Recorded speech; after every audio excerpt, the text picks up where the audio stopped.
अस्सलामु अलैकुम नाज़रीन, सियासत टीवी के कौमी खबरनामे में आपका खैर मकदम है। मैं हूं रेशमा। सबसे पहले नज़र डालते हैं सुर्खियों पर।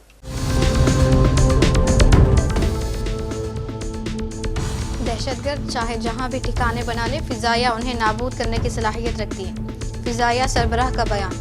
कहा, ऑपरेशन सिंदूर के दौरान पाकिस्तान के 12 तैयारे तबाह किए गए।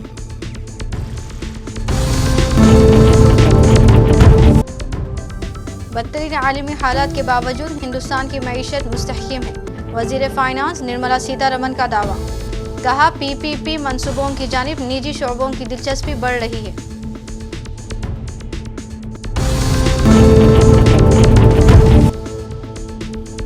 अमित शाह की मुद्दतकार में रावणों की तादाद बढ़ गई, राम का नाम और नजरिया खत्म हो गया।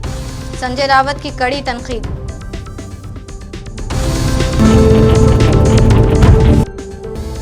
और बरेली समेत मगरबी यूपी के शहरों में नमाज जुमा की अदायगी के दौरान फ्लैग मार्च और कड़ी निगरानी। पुलिस ने सख्त कार्रवाई का दिया इंतबाह। तो ये थी सुर्खियां, पेश है खबरों की तफसील। फिजाइया के सरबरा air chief marshal AP Singh ने कहा कि दहशतगर्द चाहे पाकिस्तान में अपने ठिकाने जितना भी दूर या कहीं भी बना ले, हिंदुस्तानी फिजाइये के पास उन्हें तबाह करने की सलाहियत मौजूद है। एयर चीफ मार्शल सिंह ने ये बात विंग एयरफोर्स डे से पहले जुमे के रोज़ यहाँ अपनी सालाना प्रेस कॉन्फ्रेंस के दौरान एक सवाल के जवाब में कही। उनसे पूछा गया था कि ऑपरेशन सिंदूर के दौरान पाकिस्तान में दहशतगर्दों के ठिकानों के तबाह होने के बाद अब दहशतगर्द खैबर पख्तूनख्वा के दूर दराज इलाके में अपने ठिकाने बना रहे हैं। AP सिंह ने ऑपरेशन सिंदूर के नतायज सामने रखते हुए एक अहम इंकशाफ किया कि इस मुहिम के दौरान पाकिस्तान के कम से कम 4 से 5 अमरीकी साख्ता F-16 लड़ाके तैयारे मार गिराए, जिनके अलावा मुतादिद चीनी साख्ता JF-17 तैयारे भी निशाना बने और मजमूई तौर पर तकरीबन 10 से 12 पाकिस्तानी तैयारे तबाह हुए। फिजाइया के चीफ ने बताया कि ऑपरेशन सिंदूर के दौरान तवील फासले के हदफ को निशाना बनाने की सलाहियतें फैसला कुन रही और हमारे ज़मीन फ़िज़ा में मार करने वाले मिसाइल निज़ाम ने ऑपरेशन की कामयाबी में कलीदी किरदार अदा किया।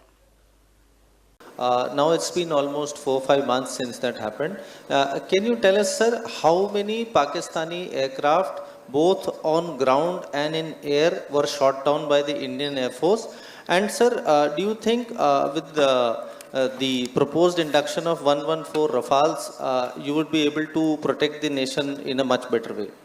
Pakistan losses are concerned, I think it was very clear, it was clearly spelled out in the initial debriefs also, that we have struck a large number of their airfields, and we've struck a large number of their installations, and what we have gathered from whatever int reports we have got is that on ground, because of our strikes, there have been radars at least 4 places, command and control centers at 2 places, runway, of course, damaged at 2 places.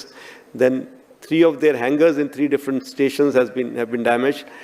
And in that hangar, as well as on tarmac, we have signs of one C-130 class of aircraft, one AEW&C class of aircraft, and at least 4 to 5 fighter aircraft, most likely F-16, because that base happened to be F-16, which would have been under maintenance that time. Along with that, one SAM system, which has been destroyed. And so these are the strikes that, the destruction that has taken place on ground by our strikes. And as far as air defense part is concerned, we have clear evidence of one long-range strike, which I talked about, more than 300 kilometers, which happens to be either an AEW&C or a SIGINT aircraft. Along with that, 5 fighters that high-tech fighters between F-16 and JF-17 class is what our system tells us. वज़ीर ख़ज़ाना निर्मला सीतारमन ने आज कहा कि गुज़िश्ता 5 बरसों से हुकूमत तरक्याती मंसूबों के लिए सरमायाजाती अखराजात में मुसलसल इजाफा कर रही है और अब निजी सरकारी शराकतदारी PPP मंसूबों में निजी शोबों की दिलचस्पी भी नज़र आ रही है। सीतारमन ने नई दिल्ली में 4थे कोटलिया इक़्तिसादी कॉन्फ्रेंस KEC का इफ्तिताही खुतबा दिया और हुकूमत की हसूलियाबियों का तज़किरा किया।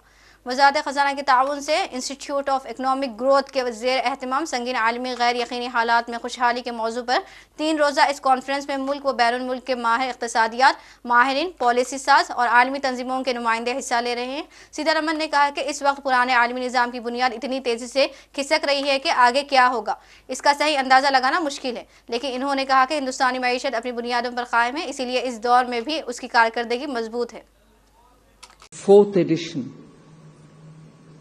and I thank Shri N.K. Singh for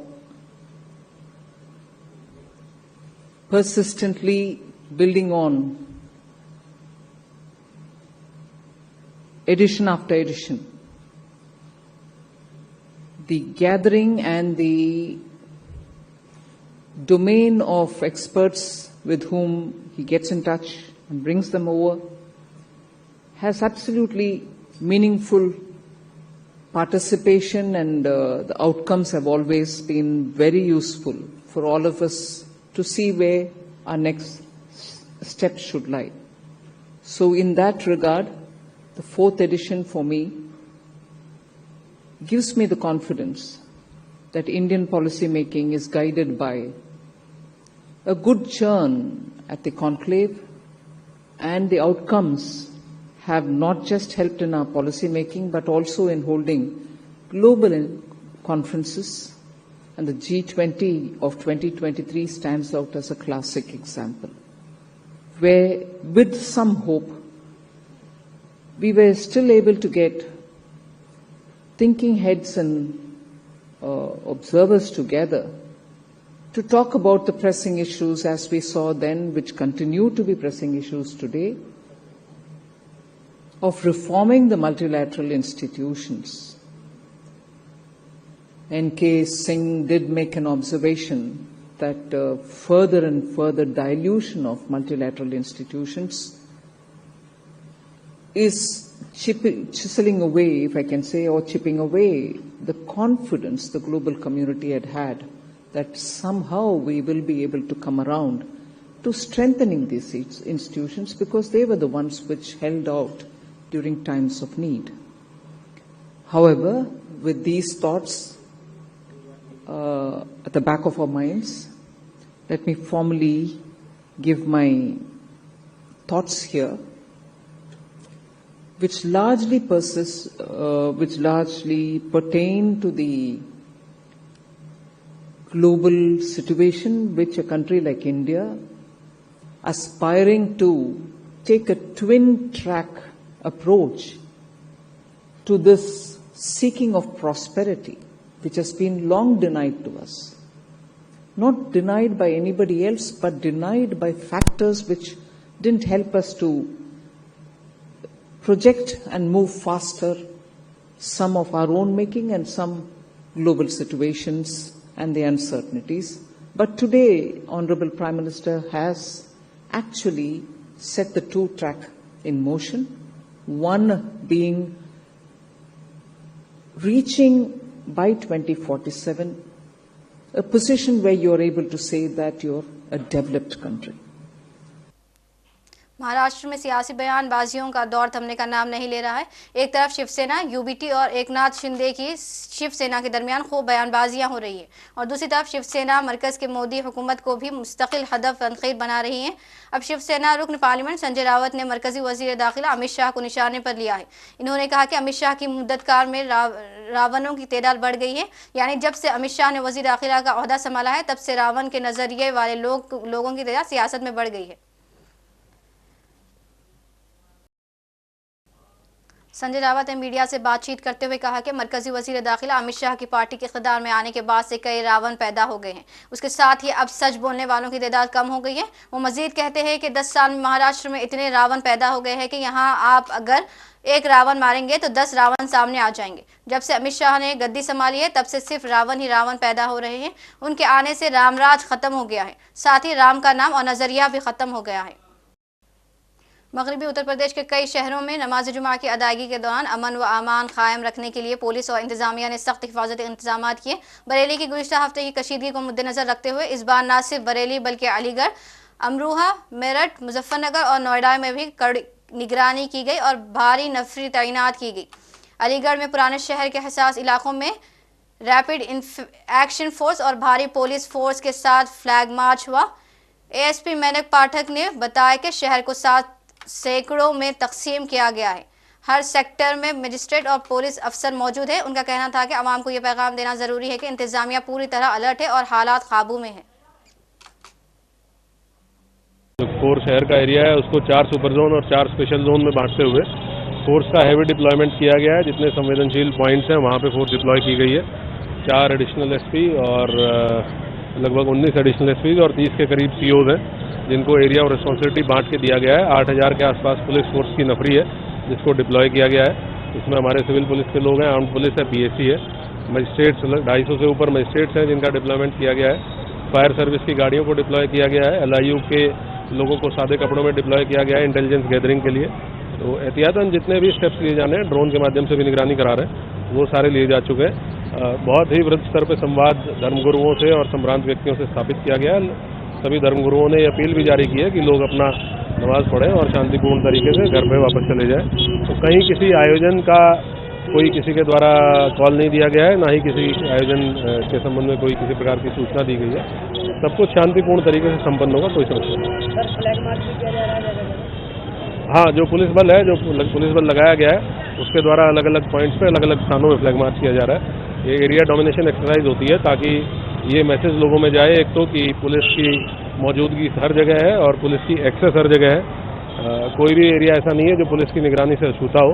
और इसके साथ साथ कॉन्फिडेंस बिल्डिंग मेजर भी है कि पुलिस आपके साथ है, आपकी सुरक्षा, आपकी मदद करने के लिए है। सब कुछ सामान्य है, कोई दिक्कत।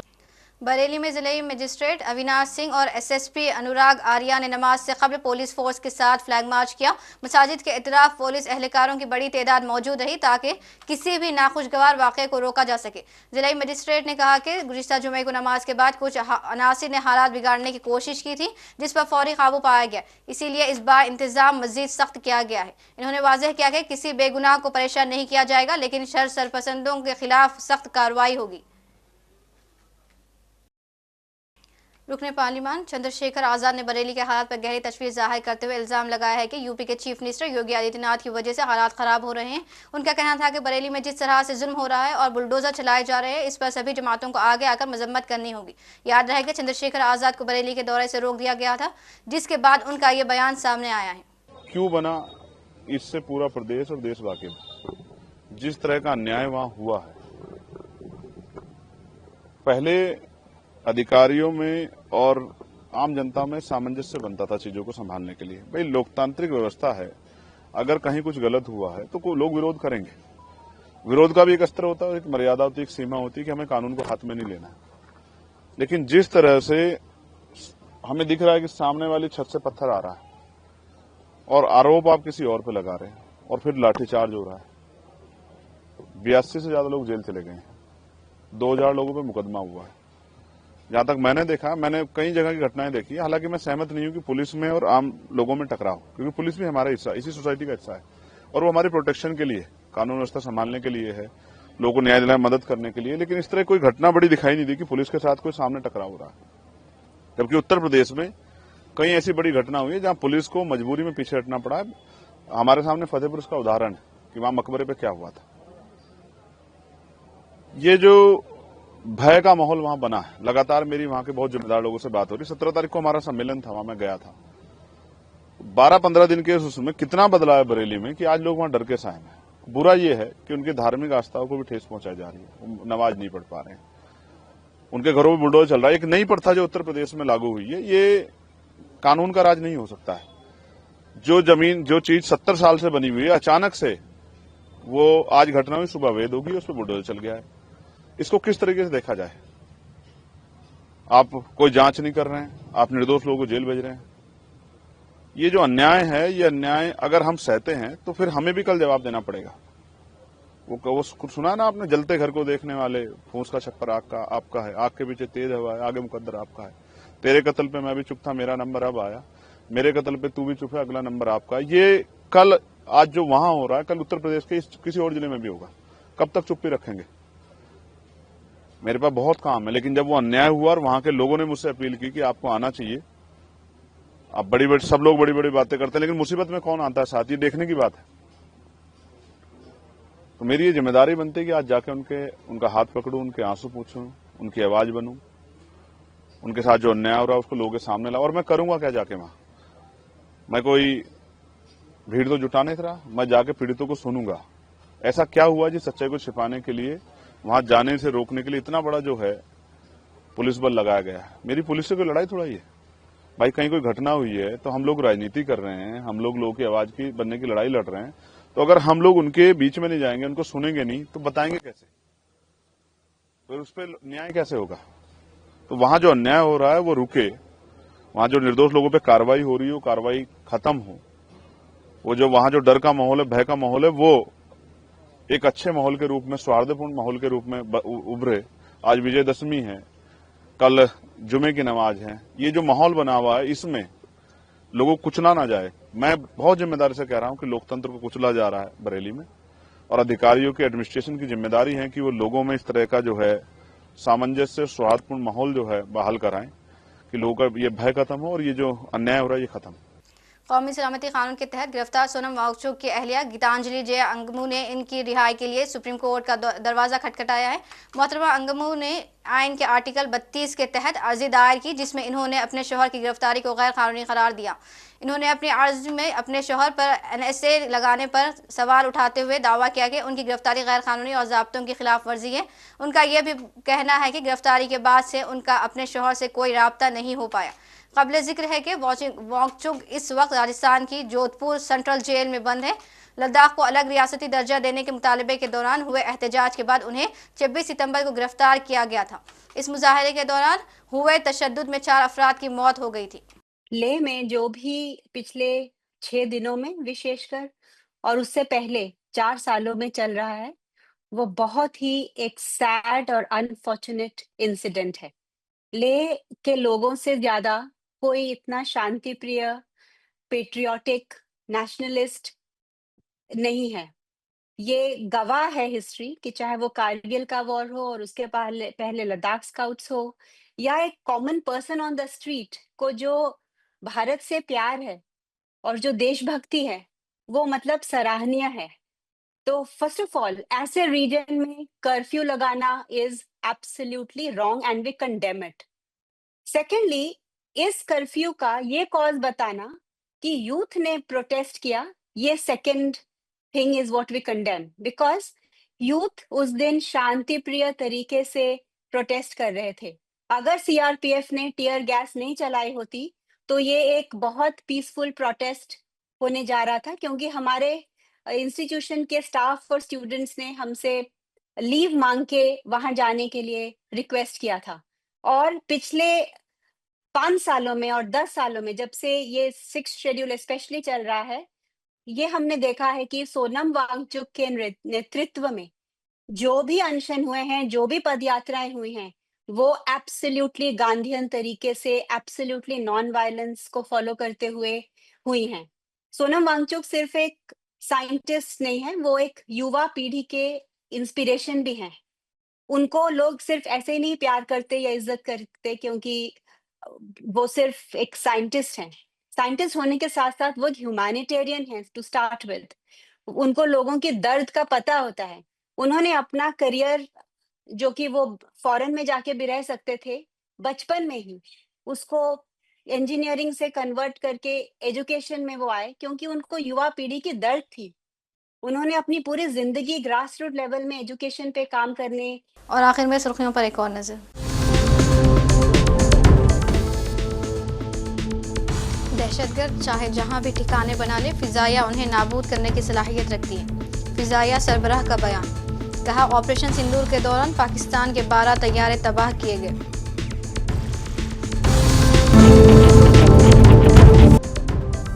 बदतरीन आलमी हालात के बावजूद हिंदुस्तान की मईशत मुस्तहकम है। वजीर फाइनेंस निर्मला सीतारमन का दावा।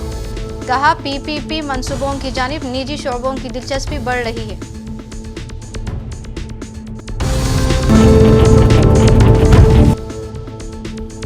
अमित शाह की मुद्दतकार में रावणों की तादाद बढ़ गई, राम का नाम और नजरिया खत्म हो गया। संजय रावत की कड़ी तनकीद।